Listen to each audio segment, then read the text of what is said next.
का इतके परकेपणा असावा?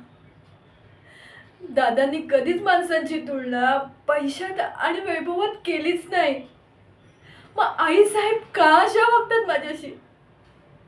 माझं सगळं झालं गेलं हो. पण माझ्या लेकराला इतकी भिकाऱ्याची वागणूक. आम्ही स्वतःहून नाही जात त्यांच्या दारात. दादा इतक्या वर्षानंतर आला आहे. त्याची माया आहे माझ्यावर, सुळूवरती लळा आहे त्याचा. मी नाही सांगू शकत त्याला एवढं सगळं.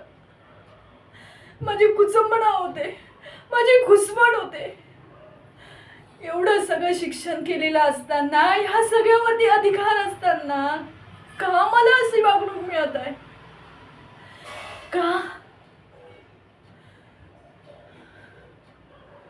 पण माझं कर्म आहे माझ्यापाशी. मला विश्वास आहे त्याच्यावरती. नक्की एक दिवस सगळं व्यवस्थित होईल.